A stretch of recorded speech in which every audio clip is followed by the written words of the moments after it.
All right, guys, welcome back to the Yanagida Podcast show, episode 32. I got co-host Courtney, and we got guests. We got Daniel in the house with ACTLive.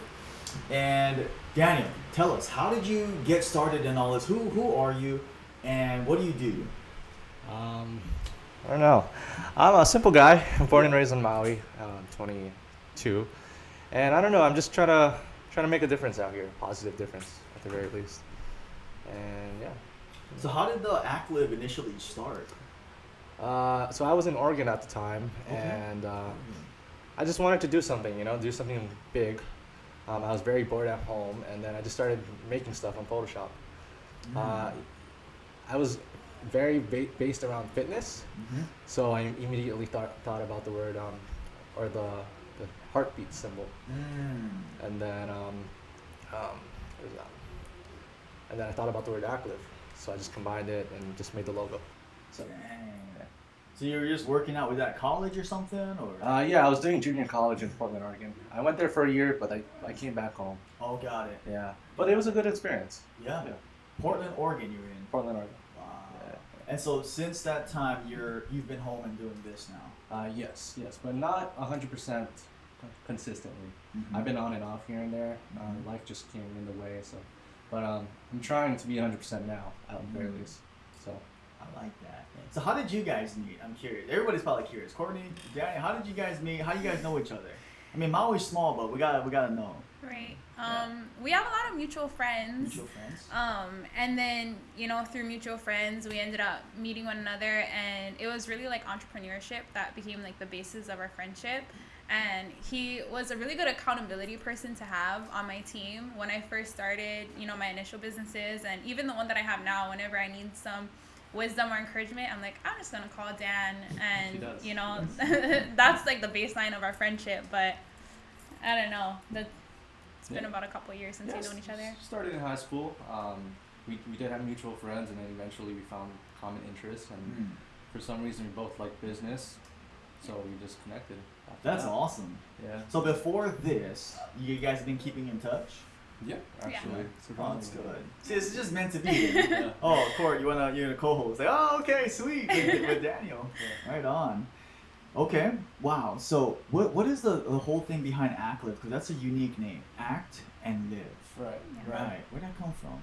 I don't know. So obviously, active is like has to do with fitness, right? Oh, active. Got it. Yeah, active, and then just the word live. Just wanted to combine them two, and then became ACTLive. Yeah. Just wanted to make it simple, nothing too crazy, nothing too sophisticated. Just something that everybody could get a grasp on. Yeah. Regardless of your age or just background, Damn. Where did this hunger come from? Because so you went to college. I went to KCC as well, and I dropped out. And then, but for me, it was there was always something inside, and then books and mentorships, and all these different things. But what was it for you? Yeah. In college. It was growing up. Yeah. Actually, yeah. Growing up, I didn't have the best childhood. I had I had the basic things, like my family could provide for me and whatnot. But this hunger is for my future, my future kids. I want to be able to provide for them. I want to be able to give them the life I never had. So it all just comes together. Yeah. Dang. So, are your parents initially from here, or they're born and raised here? Yeah. So actually, my mom's Filipino. Fun fact is, I've never met my dad, but I did grow up with my stepdad that raised me for a few years. But it's a complicated story. Short story is, I lived with my auntie guys. Actually, every year I moved with my auntie guys. Wow. And then eventually my mom came back, we got a house together, and we're all living together now. Wow. Yeah, so it's kind of complicated, but I'm happy for it just because it's made me a lot more mature than I really my age. Yeah, for sure. Because I was 20 in both of you guys. I was 21. What? What? I was lost, man, at 21. Yeah. I don't know what I was doing yet. That's incredible. So, you have any siblings? I do. I have actually half siblings. I have one older half sibling and 2 younger half siblings. Yeah, so our family is very apart but very close, if that makes sense. I like that. Yeah, I like that. It makes sense. Dang. And your mom is she's from here. She is from here, but well, she's born in the Philippines, but she came here. Pretty much the story is my grandpa came here to work on the sugarcane fields. Got it. And then he brought his whole family here, and then ever since then, my mom had to like figure out her way through the States. So she would like work as a manager at like other places like IHOP and like all the restaurants, and then she started her own business. So that's pretty much where I get the business side of my personality at least. Nice. So it's kind of just hustle, you know. Yeah, hustle, man. Figure it out as you go. That's like that kind of immigrant kind of grind, bro. Yeah. So where did you start working out? Where? Or when? Because you're a fit dude and you just tell. I started in my sophomore year of high school, actually. Okay, I didn't always work out. My lifestyle was actually the opposite. I would always play video games, and I would just stay home, eat Hot Pockets, play video games for 12 hours a day, man. I mean, don't get me wrong, Pepperoni. it was good fun. Yeah. Oh, yeah, pepperoni. You gotta make it a little crispy. Yeah, exactly. Well, like, it was good fun, but it came to a point where it wasn't fulfilling. So I had to make a change, and then obviously here I am now. So I'm still working towards the end goal. So making progress at least. That's really good, man. Yeah. Before we get into the questions, I'm just curious. Like, what has there been any, like, for me, the first person who's ever helped me was one of my personal training clients, because our personal training clients are the ones who will, you know, have that mid-morning open. They're like, oh, let's work out at 10 o'clock. I'm like, what do you do? I'm retired at 49. What did you do? Real estate, business, investing, whatever it is. And I'll kind of pick their brain. And then it would get me into books and audios and all this stuff. But what was it for you? Were you always just kind of like you had somebody, or you knew somebody, or online, internet? To be honest with you, any books? YouTube. You can literally learn anything on YouTube. That's true. Yeah, or the internet in general. To be honest, like you just have to apply yourself. Yeah. Any mentions or shout outs? Not specifically. No. Like for me, I've had many guys, so shout out to like Todd Durkin. He's Drew Brees' trainer. Learned a bunch of stuff from him, business, leadership. Also Jocko Willink on leadership.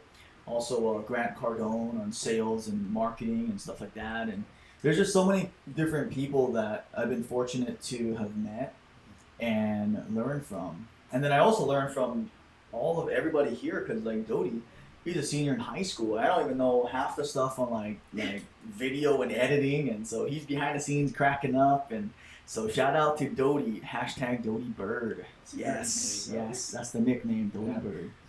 So yeah, going into the questions, bro. I know you had some questions from your guys, or I do. Give me a yeah, second. let's check it out. Dang. So this is from the Instagram. Instagram. Do you have anything specific, or just anyone? You can just start firing anyone. Okay. Got them all. Let's see. So the question is, best advice for someone who is starting an online business. I would say just do it.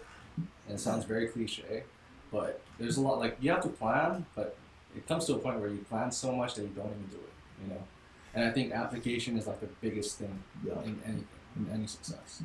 So whatever you want to do, just do it. It's not going to be perfect at first, but at least you'll learn from it and just continue to make progress as you go. I like that. That's exactly, man. Analysis paralysis, right? I know we talked about that, like analyzing too much, and then I used to fall into that trap before. I was like, you know what? I'm gonna wait till next year because I don't know everything. I'm gonna wait till, and then it was next year. I was like, you know what? Let's just start it now. I don't know what I'm doing, but let's just jump in.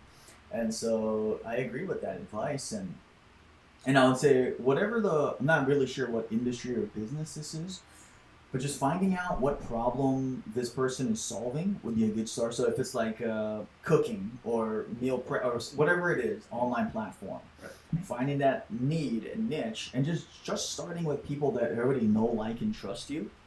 That way you'll get honest feedback. That's true. Like, this is pretty good. Oh, this isn't that good. Could you tweak this? Yeah. And then start from there, and then you can start going outward. So I like that. Just start doing. Yeah.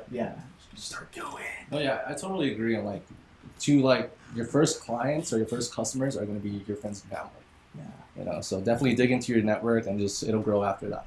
Yeah. When did ACTLive start? Was it 2 years ago? It started about 2018. 18. Yeah. It was mostly to my friends and like the people at the gym because I knew almost everybody at the gym. And then after that, it just exponentially grew. See, because first off, you're dedicated. Plus, you're a handsome guy. And so it's just like, that's why you know everybody at the gym, man. Damn, man. First Chaz, now Daniel. It's like, dang, man, like all these good looking dudes. So, going back on the podcast. But no, thinking about it, man, that's really good advice to start doing, right? Because you're saying it can be, you know, overrated to think, and then not do it. I like that. Yeah. So, yeah, start with people that you already know, like what you're saying. So good. Yeah, let's take another question. What's another one on there? Let me check. Another question is, where do you see yourself in 2 years? Yeah, where do you see yourself? 2 years. 2023. Yeah, I'll be 24. I don't know, to be honest. Yeah. 2 years, that's not enough time. I'd say 5 years is like a good place to like see yourself. Yeah. What about 5? Where do you 5 see years. yourself? Okay, so maybe. Probably ACTLive will probably be successful in Hawaii, and then probably be on like the West Coast area, and then eventually, if the business is like at the point where it's sustainable, then maybe I'll start another business. So, and then if you were to start another business on the side, what would that kind of be? It would definitely be something that I'm doing right now. Oh, okay. So I like video. I like doing video work. So maybe like a marketing company, marketing and media company. We'll see. I can see that. Yeah. Digital marketing or something. Yeah. So since you said, like, you know, in 2 years you're not sure, it's not like enough time, right. Is there any like small things that you foresee growth in within 2 years from now? That's a good question. Specifically as in what though? Anything, relationships. Hopefully I have a girlfriend by then. I don't know, maybe have a real estate investment property? Possibly. Okay. Possibly, I don't know. Yeah. Not too sure. That's pretty cool. Yeah. In the next 2 years, yeah. I just want to see the business grow. That's pretty much it. Yeah. Yeah. So. Because right now, is it mostly where all of your clothing going? Is it on island? It's on island, but then we're growing in Hawaii. Yeah. My goal is to do Hawaii at least, not take over, but you know what I mean. And then eventually head out to the West Coast and then, you know, Vegas and all that stuff. Yeah. So. Dude, we gotta talk then afterwards. Oh, absolutely. We got some connections on island, off island too, and mainland too. So that's good stuff, man. Yeah. So I'm looking forward to it, man. For sure. Plus you got like the action going, man. Like I can never tell you're an action guy. Yeah. I try to. That's good. It's tough sometimes though. That's good. All right, so let's go on to another question then. What's another one? I like these questions. Another question is how to be the most effective and efficient. Ooh. Yeah. I think with that question, effective and efficient, I think you have to plan. Planning is important. Even if like I said before, just do it. Planning is really important as well. You know, if you don't plan, then you're not going to be efficient. Like you may not see the problems ahead of time. You know? So yeah, just plan. That's my answer. Yeah. What about you, Court? Well, like he was saying, you know, if you don't plan, you plan to fail. And that's like a really big thing in entrepreneurship or even just in your everyday life.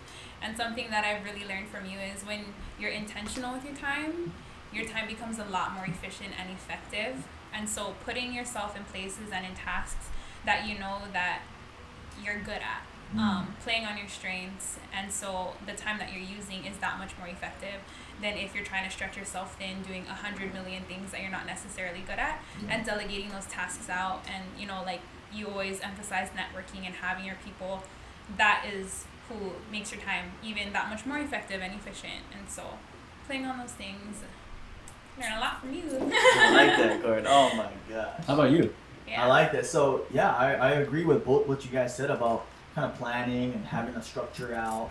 And it's kind of like that balance what you guys are talking about. Plan, but don't over plan.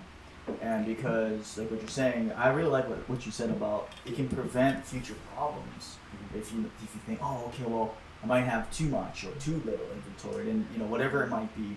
And so first step is I like to kind of just prioritize on paper. So I put like whatever, 10 things, 7 things, 17 things, put it all on paper first, and then I'll prioritize which one. And the trick, I got this from Brian Tracy, was it? Basically, which couple activities, if we don't do, are we really gonna hurt in the future? So that's what they call more efficiency, is like priority, gotta get done. And then effectiveness is which 1 or 2 things out of the list would move the needle forward the furthest. And so it comes down to like 2 or 3 things, and then just putting it in the schedule, and then just getting it done. But for me, and a bunch of other people, waking up early has been really helpful. Just waking up early before any appointments or anything going on, 60 minutes or 90 minutes, and then just getting stuff done. Because nobody's calling you at 5 a.m., 4:30 a.m., and everyone, hopefully your household is still sleeping at that time, right? Yeah. Plus it's a little bit cooler now, so everyone's sleeping. And that's been a big one, just waking up early. Yeah. Waking up early. So. I agree, actually. There's a lot of benefits to waking up at 5:30 in the morning. Mm-hmm. Like you definitely have a lot more time. But then the thing I notice is that you're a lot more energized throughout the day, as long as you get more sleep, at least. Mm-hmm. But like, yeah, just having a longer day is so beneficial in anything you do. Yeah. I mean, as long as you use it, you know. Yeah, that's a good point. I like that. And the whole time thing too, it's so good because remember I was telling you, Court, I was like, oh man, I was up from 4:30 to 11:30 in the morning. I already got 1 full work cycle in 7 hours. Take an hour lunch break and then come back, and then we're doing stuff like this all the way until like 7 or so, right? 7:30. So I'm like, dang man, I got like double time in one day, and we're gonna go to sleep regardless, right? So I'd rather go to sleep feeling like, oh man, this is good. Yeah. Than sleeping like, oh, I didn't do anything. I have so much energy. Yeah. So.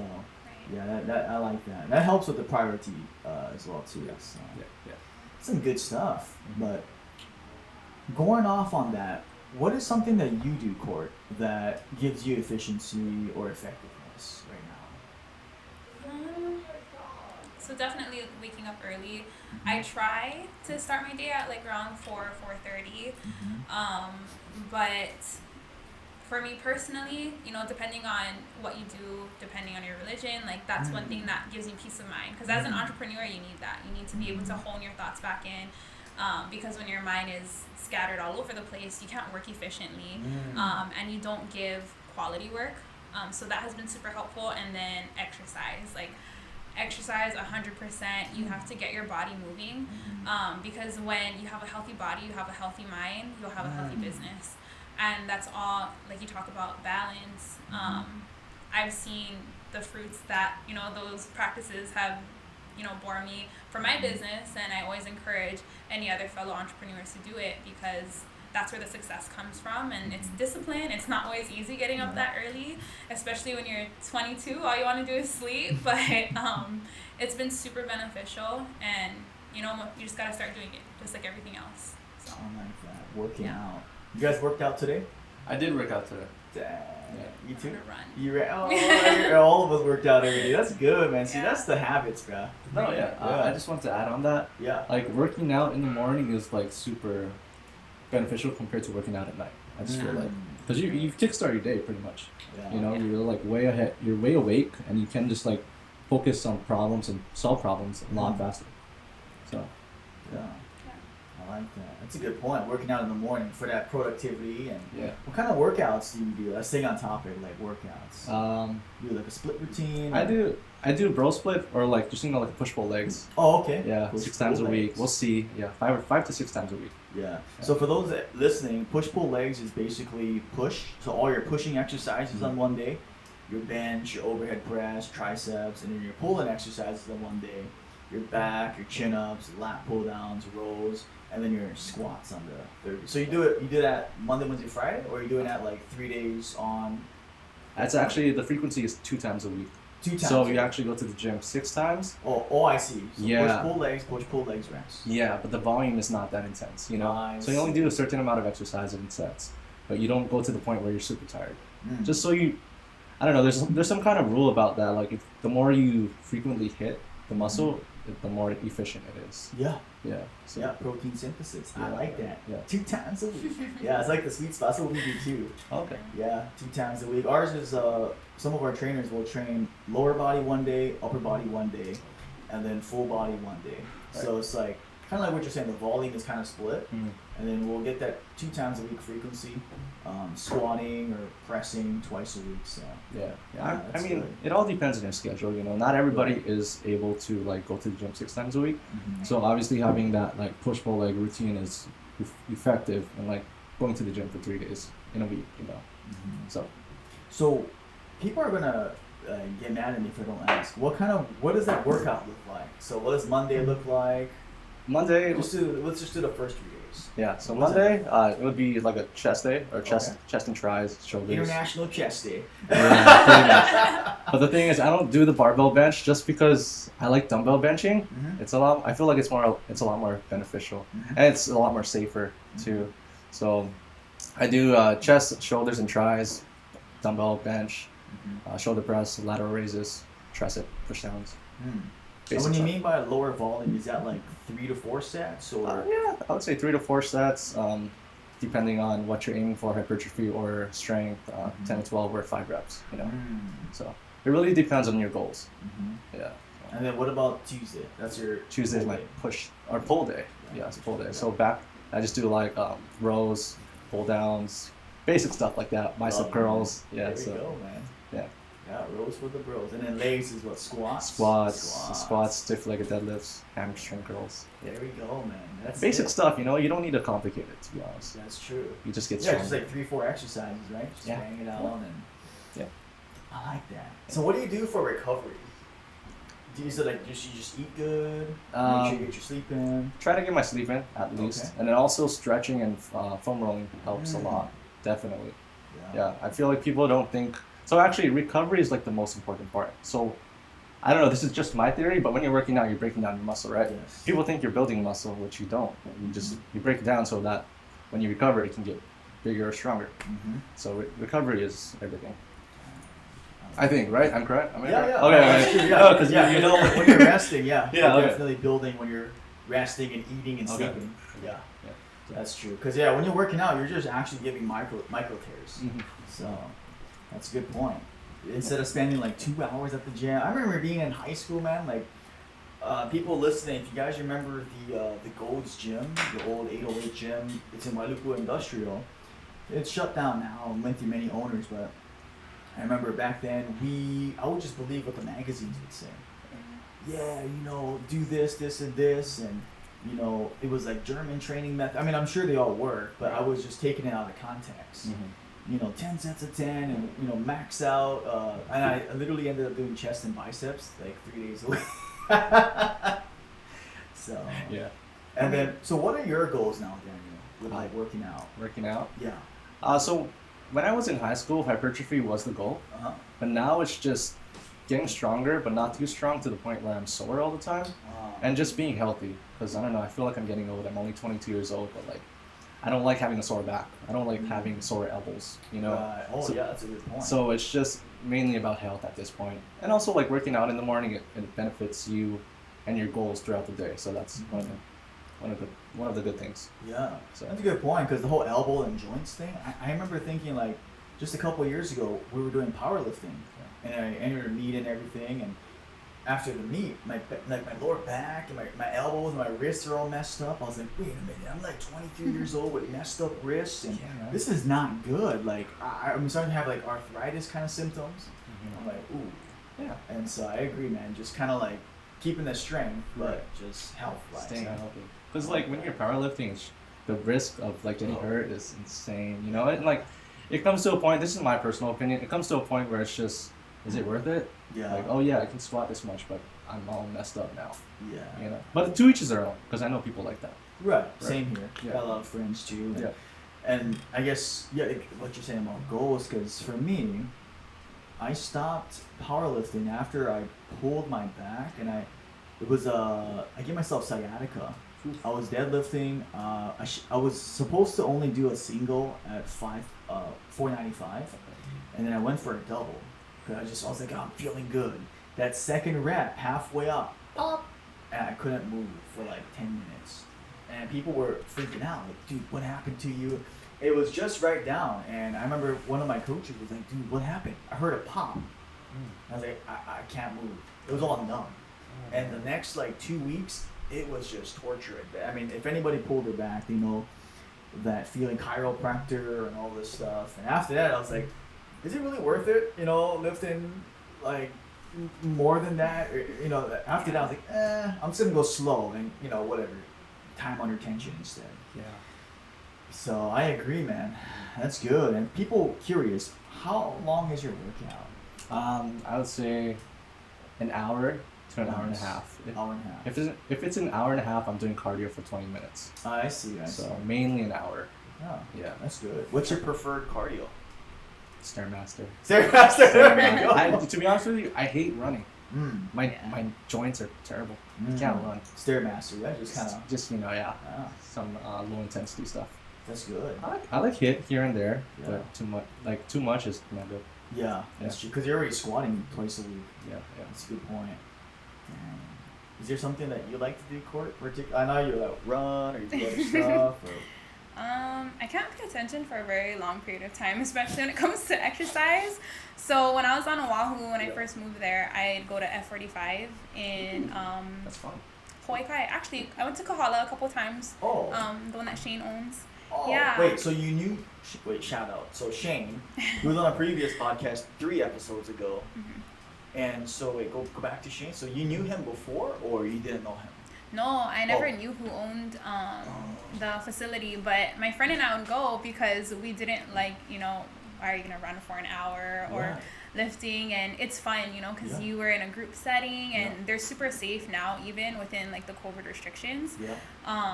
So I enjoyed it, you know, high intensity, music playing, and after 45 minutes, you're good. You go home, you got your workout, and you go on with the rest of your day, so. Oh, wow. Yeah. So you actually went to that F45. Yeah. Oh, my goodness. That's crazy. Yeah, and then we just met him last month, right? Right. Last month, so. Yeah, they're awesome. F45. And that's why it's so great, like exercise and working out. There's so many different styles. Right. Right? There's the pure bar everywhere. There's like power yogas to like boot camp, CrossFit, powerlifting, bodybuilding. I mean, literally so many different things. So, right. Even just like walking, right? Just walking 30 minutes every day helps your heart. So. Right. Oh yeah. It's good stuff. Yeah, some people like group workouts actually. I think it's all personal preference. But some people don't like working out solo, just because it's hard to maintain your motivation, and like sometimes you don't know what you're doing. True. And then some people like group workouts, you know, because you're guided at least, and you're within a time frame. So just you know, to each his own. What their goal is at that time, right? Yeah. And that's so true, because even when I first started working out junior year in high school, it would always be with somebody. Very rarely is like just myself, right? Because I was like, hey bro, you gonna go lift some chest today? You gonna bench, bro? Yeah, today's chest day. Wait, did we just bench Monday? We're gonna bench again today. Okay, cool. But basically it would be with like a mini group basically, right? Like, yeah, you got this, push, you know, like that it's like that excitement. Bromance. Yeah. Dude, we did some crazy stuff, did power shrugging craziness, and definitely wasn't healthy though. It wasn't, but it's fun. Yeah, it's fun though. Yeah. So I agree about the whole group setting thing. Yeah. Wow. Have you guys done any so you've done F45 stuff. Have you done any group training, or do you prefer working out with a couple bros, or?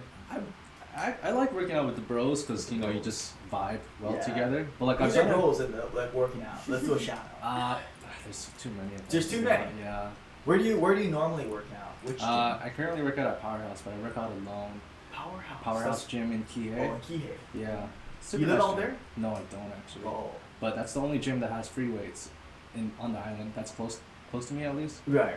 The old gym was 24-hour fitness, but that closed down. Yeah, shut down recently. So, but I used to lift with all the boys at 24-hour fitness after school. Dang. Yeah, like after school we would go around 4 o'clock and we just hit legs and bench. It's honestly a nice vibe. Yeah, that's good, man. You're like, let's all squat together. Yeah. You're like 6 guys on one bench. Oh my god. Oh my god. Everyone's taking their sweet time. You know, like max effort. Yeah, we're gonna work our way up. You know, give me 5 minutes, bro. Get off the bench. You know, yeah.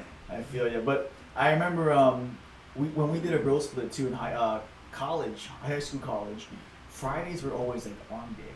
I think it was like chest day, Monday, back Tuesday, Wednesday was like legs, Thursday delts, and then Friday arms, something like that. Yeah. And obviously the frequency wasn't there, but we were like 17 and it was so fun doing arms on Friday, and then we would just, go to a friend's house looking all swole, right? The little pump going on. Yeah. Okay, don't do too much, guys. We're gonna look do so eat some carbs, do some 7 sets of biceps or whatever. Yeah. So, I don't know, I'm just kind of remembering all these fun stuff. Good times. So Courtney, what do you have going on right now? I'm just curious, like, people listening, they're like, hey, so we were talking about business and stuff, so what do you do? So I own a virtual assistant agency called the Biz Wing Girl, and like the mantra of the business, is like helping business owners do more of what they love and less of what they must. And so I have a team of girls, and we basically handle general admin, coordinating. We even have like personal assistant services, kind of like what we did with you when you came over to Honolulu. And we just handle all the minute tasks so that you can go and do the stuff you love about entrepreneurship. Because for me, I want to make sure that business owners and entrepreneurs can stay passionate. And sometimes you can lose the passion when you're working on things that you're not necessarily good at or you don't necessarily enjoy. So yeah, a lot of my clients are in like real estate investment world. I have a house flipping client. I have some clients that are in, the fitness industry. So there's like a plethora of different people that I work with, but the foundation of what we do is really just caring for our clients and making sure that we can help them run their business more efficiently so they can focus on the important stuff. Yeah. She's hustling. Yeah, she's hustling. She's on her. And for everyone listening, where did that drive come from for you? To do all this stuff. I think it's very similar to like, Daniel's story. Growing up in Hawaii, it's a very slow paced, island fever. And for me, I always wanted more out of life. And because of that drive to give myself more, to give my kids more, and to give my community more, someone has to do the legwork. And if it's not me, then who? So, understanding what my goals are, understanding where I want to be in life is what drives me every day. And knowing that my life should and will have impact is what keeps me motivated. And, being able to work with people like Daniel, being able to work with people like you and surround yourself with people with mindsets that are limitless, like that has been a big driving force. Yeah. I like that. No, just real quick, like, I want to acknowledge you guys, man, because you guys are 21, 22, or 22? 2. Yeah. You both are 22. I think we're turning 23 this year. Oh, 23 this year. Yeah. Okay. So I know, we're running out of time. Yeah. I just really want to acknowledge that because 22 years old and you guys are doing it. Not talking about it, you guys are doing it. You guys are doing it and day in and day out, and you guys are talking to people, doing it, selling, doing stuff, all this different stuff, and that's really commendable, man, because there's not many people 22 that's getting after it like you guys are. That's why you guys are here. You guys are ambitious and you guys want to help people. You guys want to make an impact and difference and just kind of spread what you guys are doing. So, man, I just want to acknowledge that because I honestly didn't think you were 22. You're way more mature than 22, man. I was like, yeah, wait, what? 22? And then even when you said 22, I was like, oh. You guys could definitely pass, not like looks wise, but like, the inside, right? Like 20, something like that. I was like, oh, wow. So that's really good. So speaking about that, go ahead, Courtney.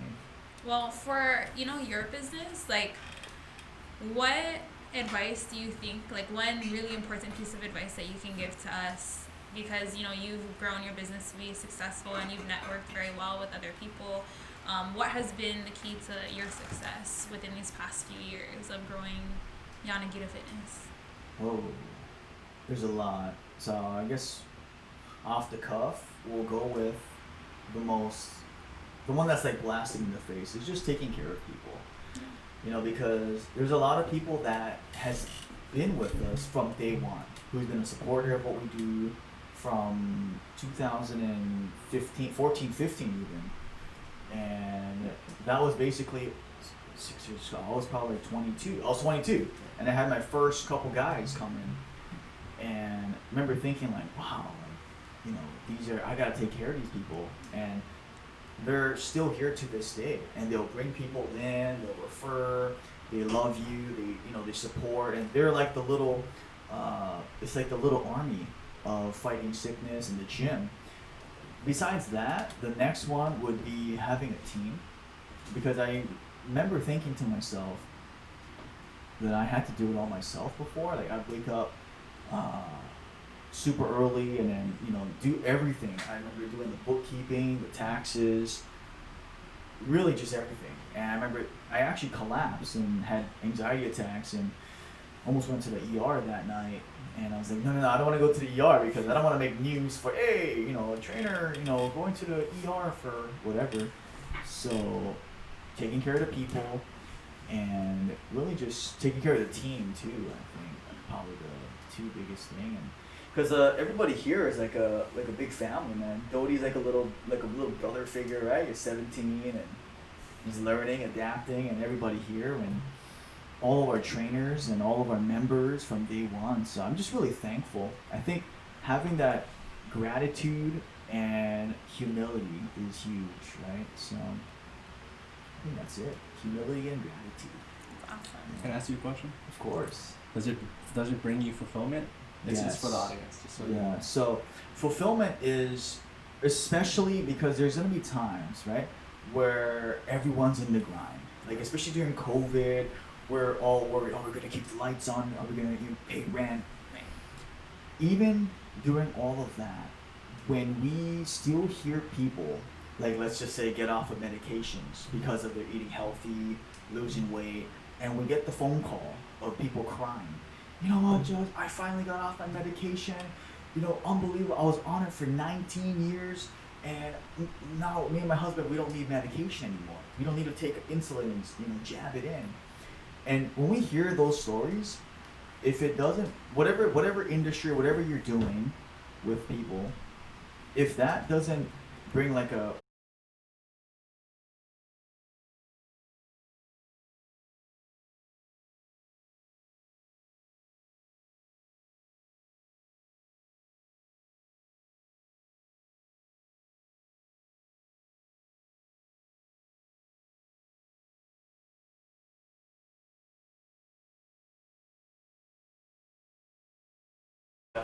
In 3, 2, 1. dang. So, you know, changing gears because this is crazy. I don't think I ever shared this on the podcast, or maybe if I did, we're gonna hear it again about failure. So before or / during Yanagida Fitness, I had failed 2 businesses. One was a network marketing company that I failed, and we had to shut that down. The other one was a kind of like a mastermind type thing. I had it for about 6 months, about a year, and then I shut that down too. Actually, the third one I failed was a house flipping real estate, right?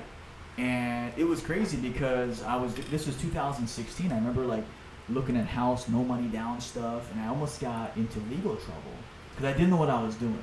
Yeah. So that was like a time where I probably should have thought about it a little bit more before, you know, all these different things that I did. They're like, you know, we're gonna send an attorney after you. It's like, oh dang, okay. So 3 failed businesses before Yanagida Fitness, and at first it really sucked. I was like, oh man, and then I accumulated 45,000 in debt. 45,000 in debt. 2016, 17. And, you know, it's just crazy that we don't have any debt right now, you know, and especially during COVID too. But that was one of the hardest setbacks, was closing the first 3 businesses and thinking to myself, oh my gosh, I failed 1 business, 2 business, 3 business, and then also accumulating that much debt. Because when you accumulate debt, it's a personal guarantee, right? So you guarantee it, so it's not like, hey, it's gone, so the debt's gone, so we still gotta pay it, right? It's our name on it. Right. Oh, so I think that's a good I just wanted to share that because I know a lot of people talk about the good times, right? Right. The good times and all that. But so now we're gonna flip sides. Like, what are some of the big failures or mistakes that gained you big lessons? Let's go, Courtney. Okay. I actually had 2 failed businesses prior to this one, and it was like it was not fun for me. One was a boutique, and another one was gonna go into beauty.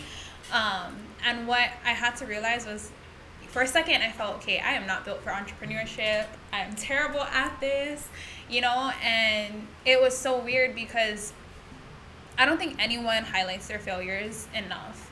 And that's the 2 failures that I try to highlight a lot, especially when people ask me about my business now, because just because I'm flourishing now doesn't mean that failures never occurred. And so, accumulating debt, accumulating bills tied to failed businesses is that much more painful. But it really catapulted me into the direction I was meant to go, because I was never passionate about fashion. I was never passionate about beauty. I wear makeup maybe twice a week. So I don't know what I was trying to do, but that's what was praised in the media. At that time, that's what women wanted. They wanted bikinis, acacias, all that good stuff. But I wasn't passionate about it. What I was passionate about till this day and always have been is people. And so when I started making a business that was built around what I found my heart to be passionate about, that's when the success comes. And for anyone that's wanting to become an entrepreneur, or anyone who's in the process of building their business, you're gonna fail, but you have to fail forward. And even if it's failed partnerships, because that even happens along the way, where you have partners in business and you failed them or they failed you, and you have to find a way to navigate through all of it. Because if you just stop in your tracks and think, okay, this isn't for me, you'll never reach the places you're destined to get to. And I am so thankful that I didn't give up on entrepreneurship, because I wouldn't be able to have traveled.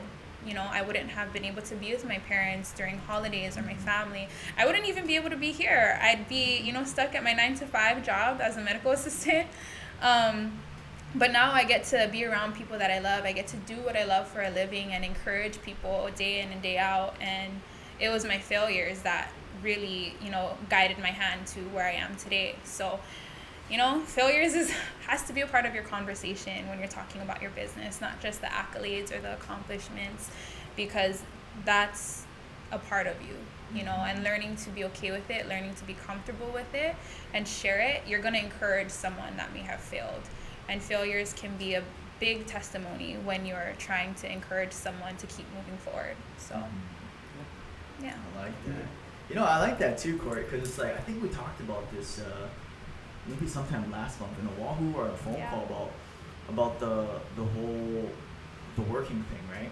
About instead of 9 to 5, it's like as soon as I wake up to as soon as we go to sleep, we're always doing something. And it's just like, but we love it so much that we're willing to do that. Actually now, like, I don't think I've ever worked from 4:30 in the morning till like a more than a 10-hour shift before going into the gym thing. And then of course, you gotta balance everything and make sure you're okay and stuff. But I like that. That's really good.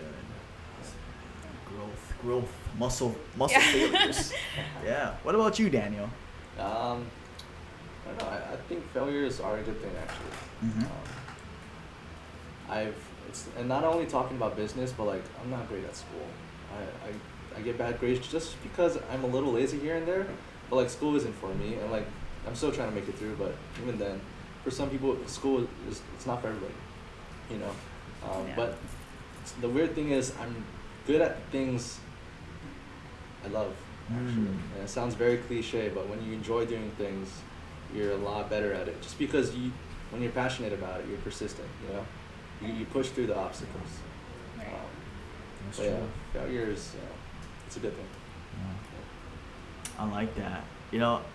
Talking about failure too, it's so important because there's different aspects of failure, right? Muscle failure, physical failure, feeling mentally. I remember feeling burned out many times, and there's failure with maybe like losing a client or whatever it might have been, and going to the school fair. I like that because I was a 1.9 high school GPA, so I was even worried I was gonna graduate high school. My parents were like, you know, they're from Japan, so usually they're super strict. But I was always a outcast of my family because I'm the only person in the family that's born outside of Japan. Everybody else is born in Japan. And so I kind of always had that, like, oh, you know, you're Japanese, but you're not Japanese. You know, like that whole thing, as like even if it's a joke. And in college, I was like, yeah, you know, I want to go the college route. And then I had a 0.9 GPA. I was like, I got to drop out, man. Now I got to take it's going to take me 6 years to get a bachelor. And why not go to a trade school, you know, something different. And, I mean, there's nothing wrong with trade schools, right? Trade schools or specializations and stuff like that. And I want to give a shout out to National Personal Training Institute in Orlando. It was episode 2. We had Chris Williams, my professor. It's I think it was a 6-month program, and you're just doing fitness and training, like live training, every day, which was so helpful. Like hands-on coaching, you know, your posterior chain, like all these different things. I was like, oh, this is great. I'm learning. So I can't agree more about the whole failure thing. So. And like, not to bash on the education system. I mean, it's good for some people, you know, but some people just don't have the risk tolerance to be risky in life. Because obviously going to school, it's a safer route. You get your degree, you get an entry-level job, and you're safe and secure. But for some people, they want more, you know. They don't just want to live that way. So yeah, the education system is not bad at all. To each his own. Yep, yeah. That's true. Yeah, that's true, because we always need more nurses and doctors and attorneys and all those fields that only can do it through a degree. So that's a good point. You have another question, Daniel?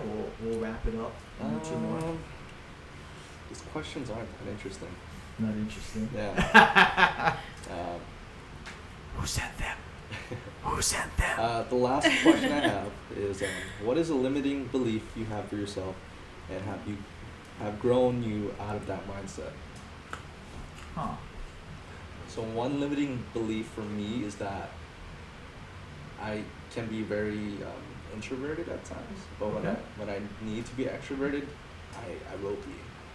You know, like in certain situations, if you need a network with people that you don't know, that can be a very like scary experience. But you just have to do it, because if not, you won't move forward. Yeah. You know, so you just gotta face your fears. I like that. Yeah. So it's like today an example then? It is. I was very nervous coming in. But we'll definitely do another episode. Yeah, we're gonna do another one with Chaz. Yeah. You're gonna come back, Chaz, listening to this. So I like that. So it's introvert but extrovert when you want to. In certain situations, right? I think you need to, because I like the way I see it is like you never see a shy, successful person unless like they're like a big investor or something. Right. That's true. Most of them are just, you know, they can public speak. Right. And they can communicate very good. I like that. What about you, Court? We actually did this exercise with my friends because she won the Tony Robbins class. Oh, okay. And we sat down and talked about limiting beliefs, and one that we both had in common is if I make a lot of money, then I'm a selfish person. And I think in Hawaii, you know, a lot of times, and I talk to you about this, is that sometimes people will make you believe that you're selfish if you surpass their success or if you become super successful. And I had to let go of that, because as my success increases, as my financial growth increases, I have more resources to help people. And allowing myself the room to grow, allowing myself the ability to understand that growth is not bad, and, you know, originating it back to where my heart is at, and knowing that deep down my success isn't just for me, it's for my family, it's for my community. That has helped me get to a place where I'm chasing after the success, and once I grab hold of it, because I will, it'll be fine, you know, and it's that much more impactful for other people and for my own life. So I like that. Yeah. You know, and that's a good point about what you're saying about it's for your family and, you know, people you care about, because really is anything, right? If you're smarter than somebody, you have a higher degree, or you're healthier, more fit, more strong than your, let's just say, family members. And I remember feeling that when I was 19 or 20. I started working out, and people around me were like, "Oh, so that's all you do now? You just work out all the time. You don't even come out to parties. What is up with that? 19, right?" And so, and then it changed. That feeling changed when I was like, "Hey, you guys want to come along the ride and work out?" Oh, are you sure I can come work out with you? And that's how it probably is. That's why you're such a social guy at the gym. People probably like, "Hey man, can I work out with you, Daniel?" Yeah. Right? And people same thing. Court, could you help me with something? And you're probably like, "Of course." And that weird, that envy kind of feeling disappears because we're all helping each other. Right. And it's so true. Whether it's in book smart, whether it's in health, strength, fitness, career, finance, whatever it is, the more further we go on the progress, the people in our close circle, they'll still appreciate us if we help them, if we pull them up. Right. So I like that. Yeah. No, Limiting belief, man. They eventually gravitate towards you. Yeah. Like the people that Yeah. like are against what you're doing, Mhm. they eventually gravitate just because they come to realization that they're wrong. So It's like, I wonder how Daniel's doing, huh? yeah. Like, dang man, is he still doing the ACTLive? Yeah. Man, it's 2021. He's still doing it. Yeah. Oh, actually, yeah. Let me just Try it out. Yeah. Let me go talk. Let me go You're buy curious. something. Let me go see what the leggings are all about. Yeah. So wait, so with your attire, what do you sell? What We do I never got sell? into that. Yeah. It's a good question. So I know you have leggings. Right. You have. I it's pretty much lifestyle kind of clothes. Yeah, I have some activewear here and there. I'm still trying to develop that side, but Got it. mostly it's casual, like regular shirts, Yeah. good workout shirts. Yeah. What is some of your most popular stuff? The girls side. Oh, I've yeah. noticed like girls buy more clothes than guys, which is true. I've never realized that till now. More than guys. More than guys, yeah. So I'm Oh. trying to focus on the women's side. Is of it the business. legging stuff? It's the leggings, the bralettes, whatever you call it. Oh. Yeah. So. Wow. Yeah. Huh. So, like, let's just say for the guys. So, like, for the guys that you say that do buy, what do they buy? Is it more like the hoodies, They'll buy the shirts. shirts? Yeah, I have yet to release tank tops, but I'm pretty sure they'll buy that as well. Dang. Yeah. I gotta get me a shirt then. Oh, yeah. Some I'll XL. get you one, man. Oh, Alright, dang, you're ready, man. You're prepared, man. I like this. XL. Okay, got it. I got it. Oh, so, I want to just wrap this podcast up. But before we wrap it up, like, one more time, man, I just want to thank you guys for coming here on this warm. It's getting warm, actually. It's kind of weird. On this warm Wednesday, we're recording this, and for all that you guys do, and for sharing what you guys are experiencing and going through and actually doing. So, with that, our final question: what does fighting sickness with fitness mean to you guys? When you see this right behind me, fighting sickness with fitness, what do you guys think of? First, okay. Ladies first. Fighting sickness with fitness. One thing that I always emphasize is mental health. And like I said, exercise, getting your body moving, that is a big tool that can equip you with not only confidence, of feeling better, of looking better. It equips you with the ability to know that you can control your body, and if you can control your body, you can control your mind. And being around you and seeing how much energy you have and how much energy you exude to everybody else, people will gravitate towards that and be like, I want that much energy. How do I get it? And you have been a very good example for what that looks like, to not only be active physically, but to be active in your community. And that in and of itself has been impactful for me in my life in the way that I can run my business. And so fighting sickness with fitness is really using the motion of exercise and what it does, and implementing it into the way that you think, into the way that you do things, and the way that you serve others. So that's the mic drop for Courtney. Yeah. Dang, Daniel. I probably should have gone. Fighting sickness with fitness. It's what it says. Exercising literally makes a difference in the world, and it's total. I feel like it's underrated. It really is, because you can change your life by working out. and not just physically, but emotionally and mentally as well. Mhm. You know, so fitness is totally underrated. So I like That's that. good. Change your life. Yeah. I like that. That's a good answer, man. So, thank you guys for listening. If you guys are watching, what are you guys waiting for, man? You guys subscribe, share this video, share these two guys, and see you guys in the next episode. thank you for having us, man. Thank you Yeah. guys. Appreciate it. Take care.